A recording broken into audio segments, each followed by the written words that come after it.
नमस्कार, आप देख रहे हैं आज तक। आपके साथ मैं हूं अंजना ओम कश्यप। दिल्ली यूनिवर्सिटी ने 100 साल पूरे किए हैं। यही नहीं, अब सवाल यह है कि इस बार बच्चों का जो एडमिशन होगा वो कट ऑफ से नहीं बल्कि CUET से होगा। इसी पर चर्चा करने के लिए हमारे साथ बेहद खास मेहमान दिल्ली यूनिवर्सिटी के वाइस चांसलर योगेश सिंह जी इस वक्त लाइव आज तक पर जुड़ रहे हैं। योगेश जी, स्वागत है आपका आज तक पर। पहले तो बधाई, क्योंकि एक बड़ा मकाम है ये दिल्ली यूनिवर्सिटी के लिए। अब लेकिन क्या चीजें आपको लगती हैं सबसे ताकतवर हैं, सबसे बड़ा पॉइंट है इस वक्त DU का, और कहां पर आपको लगती है कि अभी भी बहुत कुछ करना बाकी है?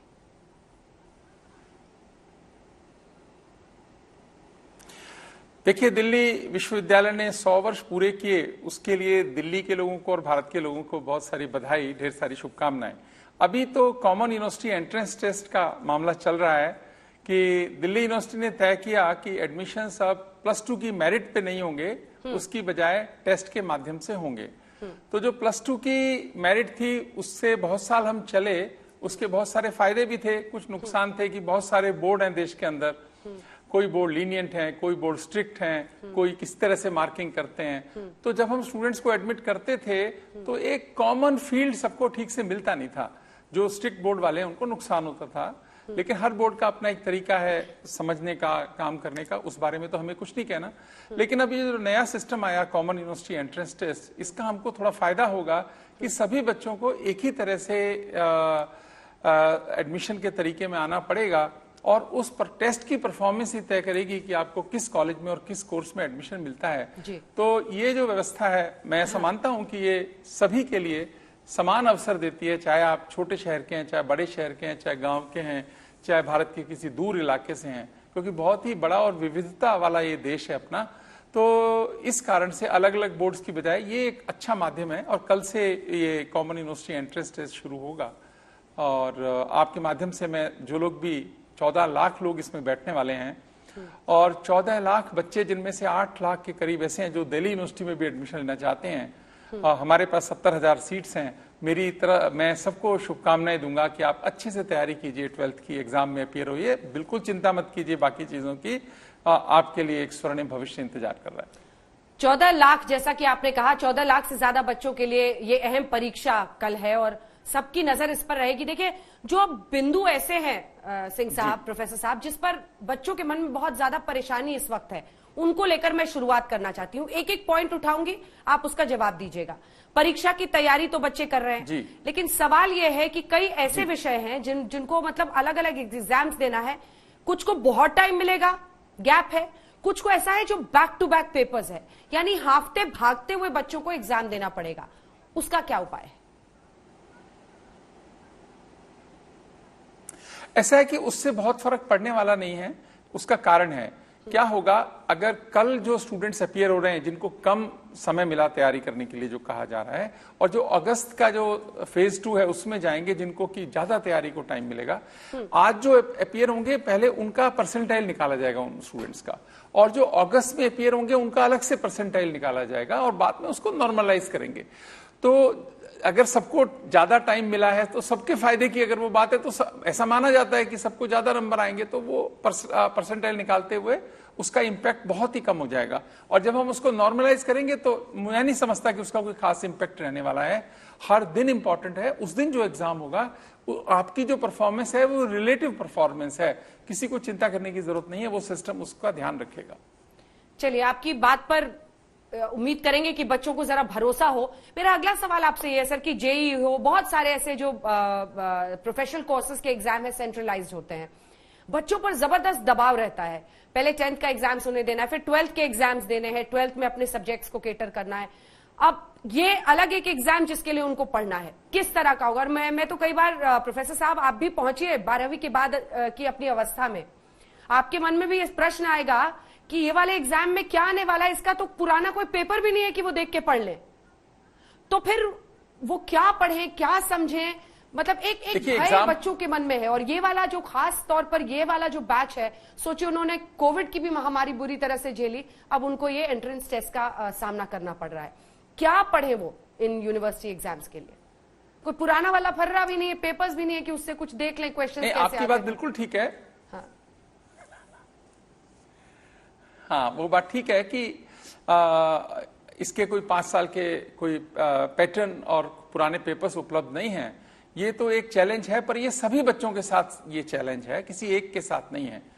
दूसरी बात ये है कि जो तैयारी का वक्त है वो तो टाइम पे अनाउंस हुआ था कि ये टेस्ट होगा इस तरह से, लेकिन उससे ज्यादा महत्वपूर्ण क्या है कि सभी बच्चों को समान अवसर इससे मिलेगा। और जहां तक आपने कोविड की बात कही, वो तो एक देखिए अनफॉर्चुनेट समय आया ही। अभी +2 के एग्जाम्स के आधार पर यदि हम एडमिशन करते हैं तो फिर भी मुझे ऐसा लगता है बहुत सारे बच्चों के साथ उसमें अन्याय होता था, उसको ये दूर करेगा। और भारत बहुत बड़ा देश है, इतने सारे स्टूडेंट्स हैं, सबकी इच्छा है कि अच्छे यूनिवर्सिटीज में उनके एडमिशन्स हों, तो ये तो बहुत कॉम्पिटिटिव पहले भी था, आज भी है, कल भी रहने वाला है। लेकिन इसी से रास्ते निकलते हैं, इसीलिए स्टूडेंट NCERT की जो बुक्स हैं उसके हिसाब से तैयारी करें, ये पेपर उसी में से आएगा। और जो दूसरे बोर्ड्स हैं, अब ये एक और बात आती है कि डाइवर्सिटी है, बोर्ड्स के थोड़े बहुत सिलेबस अलग होते हैं कुछ विषयों के, इसी कारण से ये JEE और नीट से अलग थोड़ा है। यहाँ पर क्या है, थोड़ी चॉइस दी गई है स्टूडेंट्स को कि आपको 50 क्वेश्चन हैं तो आपको उसमें से 40 ही करने हैं। उस चॉइस से उस चीज को मिनिमाइज करने का काम किया गया है। और ओवरऑल मुझे ऐसा लगता है कि जो व्यवस्था बनी है इससे बेहतर अभी तो नहीं समझ में आई थी, आगे होगी तो उसके हिसाब से NTA इंप्रूवमेंट करेगा, पर मुझे ठीक लगता है। तो आप कह रहे हैं कि NCERT की किताबों पर आप पढ़ाई कीजिए और 50 में से 40 क्वेश्चंस के ही जवाब देने हैं, तो ये एक थोड़ा सा बच्चों के लिए राहत की बात है। अब अगला सवाल मेरा सब, और अगला सवाल ये है कि बच्चे कौन से एग्जाम की तैयारी करें सर। अब देखिए, अब प्रेशर तो ये होगा ना कि हम 12th के एग्जाम्स की तैयारी करें या फिर हम यूनिवर्सिटी में एंट्रेंस की तैयारी के एग्जाम करें। ऑब्वियसली कोई आगे पढ़ना चाहेगा तो उसके लिए फिर प्राथमिकता हो जाएगी कि यूनिवर्सिटी के लिए तैयारी करें। अब ऐसे में ये भागा दौड़ी मचेगी कोचिंग सेंटर्स की, और वो तो आप जानते हैं कि एक पैरेलल कारोबार पूरा देश में चल रहा है।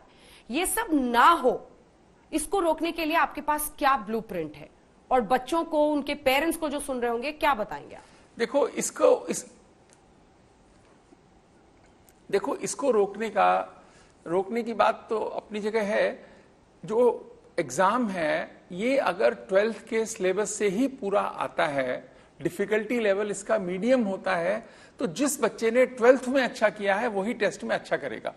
NTA इसका कोरिलेशन बाद में निकालेगी, उनको निकालना भी चाहिए इस बात का कि जिन्होंने 12th में अच्छा किया उन्होंने क्या यहाँ अच्छा किया। हम तो दिल्ली यूनिवर्सिटी में जरूर निकाल के देखेंगे इस बात को, और अगर पॉजिटिव कोरिलेशन आता है इस चीज का तो ये चीज भी मिनिमाइज होगी। लेकिन जो 12th की तैयारी बच्चे अच्छे करके आएंगे वो CUET में अच्छा करेंगे, ऐसा मेरा भरोसा है। किसी को इसमें चिंता करने की जरूरत नहीं है। ठीक है, अब ये अलग से विशेष कोचिंग की इसके लिए कोई आवश्यकता नहीं जी। अब ये जो क्वेश्चंस वाला सेक्शन है सर, उस पे आते हैं कि बताया जा रहा है कि 2 सेक्शंस होंगे लैंग्वेजेस के CUET में। एक सेक्शन 6 डोमेन स्पेसिफिक सब्जेक्ट्स का होगा जो कि स्टूडेंट ने चूज किया है, एक होगा जो कि जनरल टेस्ट होगा और जनरल नॉलेज के क्वेश्चंस होंगे। अब general knowledge, current affairs, mathematical reasoning, logical and analytical reasoning, अब ये सब का कहां से कोर्स समझ में आएगा सर? नहीं, बात ऐसी है,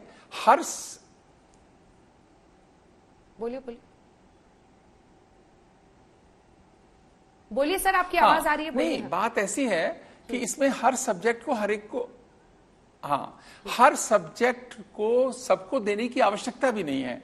क्या है, हर एडमिशन का कोर्स में अलग एलिजिबिलिटी क्राइटेरिया है। जैसे पहले होता था +2 के मार्क्स में, +2 में आप 6 सब्जेक्ट्स दे रहे हैं, तो अगर आपको फिजिक्स ऑनर्स में लेना है तो फिजिक्स, केमिस्ट्री, मैथमेटिक्स लग रहा था आपके लिए, ऐसे ही लगेगा। एक लैंग्वेज लगती है, तो हर यूनिवर्सिटी का अपना एक क्राइटेरिया होता है। दिल्ली यूनिवर्सिटी का जो पिछले साल क्राइटेरिया था एडमिशन का वही रहने वाला है। तो जैसे जनरल नॉलेज की आप बात करें, ये कोई कंपलसरी नहीं कि दिया ही जाए, ये किसी एक खास विषय में जहां पर पहले भी जनरल नॉलेज की आवश्यकता होती थी, एक हमारा बैचलर ऑफ मैनेजमेंट स्टडीज का प्रोग्राम चलता है या और किसी यूनिवर्सिटी में कुछ चलता हो, तभी देने की आवश्यकता है।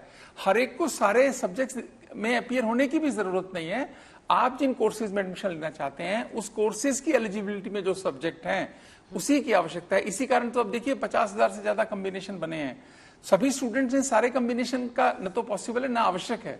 अपने इंटरेस्ट के हिसाब से स्टूडेंट चूज कर रहे हैं, उन्होंने उसी तरह के ऑप्शन सेलेक्ट किए हैं और वैसे ही सब्जेक्ट देंगे। अभी आपकी जो 12th की मार्कशीट आएगी, ये NTA वाली जो मार्कशीट आएगी, वो हर सब्जेक्ट वाइज आपका परसेंटाइल उसमें लगा होगा। उसी आधार पे एडमिशन होगा। और इसमें अब बहुत चिंता करने की बात नहीं है, सुबह से तो एग्जाम शुरू हो ही जाएंगे। आप अच्छे से सब तैयारी करेंगे स्टूडेंट्स, तो सबके हित में रहेगा ये। अच्छा प्रोफेसर साहब, ये बताइए कि कहा जा रहा है इससे ऑप्शंस यानी विकल्प कम हो जाएंगे।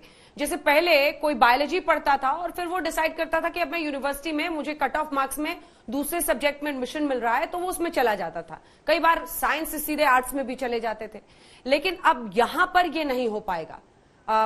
मतलब क्या है उसकी जो तरीका, मान लीजिए हिस्ट्री में किसी ने नहीं, ये होगा। कैसे होगा सर, कैसे होगा, ये समझा दें। जी एक टेस्ट लेना है। देखिए, जो पहले एलिजिबिलिटी क्राइटेरिया होता था हिस्ट्री में एडमिशन लेने के लिए, कि अगर अभी हिस्ट्री में तो यह है कि 4 बेस्ट सब्जेक्ट आपके ग्रेजुएशन के हैं, तो अगर आपको हिस्ट्री में एडमिशन मिलता है, 12th के हैं, उसके आधार पर एडमिशन मिलता था। तो अभी भी वो रहने वाला है। जिसने साइंस के सब्जेक्ट से भी अपेयर हुए हैं, तो आप हिस्ट्री में एडमिशन ले सकते हैं। कोई भी ऑप्शन कम नहीं हुआ है। जो पिछले साल सारे ऑप्शंस अवेलेबल थे, वो आज भी अवेलेबल हैं। एक साइंस का स्टूडेंट कॉमर्स भी ले सकता है और आर्ट्स भी ले सकता है। एक कॉमर्स का स्टूडेंट कॉमर्स भी ले सकता है और आर्ट्स भी ले सकता है। पहले भी आर्ट्स का स्टूडेंट साइंस नहीं ले सकता था, तो अभी भी नहीं ले सकता। साइंस का और आर्ट्स का स्टूडेंट अगर कॉमर्स, उसने कुछ खास सब्जेक्ट नहीं पढ़े, नहीं ले सकता था, तो अभी भी नहीं ले सकता। जितने ऑप्शंस लास्ट ईयर तक थे, वो सारे के सारे ऑप्शंस वैसे के वैसे हैं। केवल बोर्ड्स की डिस्पैरिटी को खत्म करने के लिए बोर्ड की जगह अब ये CUET के मार्क्स लगने वाले हैं। कोई भी ऑप्शन किसी का जरा सा भी कम नहीं हुआ है। अच्छा, ये कल से जो एग्जाम हो रहा है, तो इस पर आप क्या बातचीत करना और चाहेंगे, वो अपने YouTube चैनल पर हम ये बातचीत जारी रखेंगे। धन्यवाद आपका हमारे साथ बातचीत करने के लिए आज तक पर। आज तक HD, सबसे तेज, सबसे ज्यादा।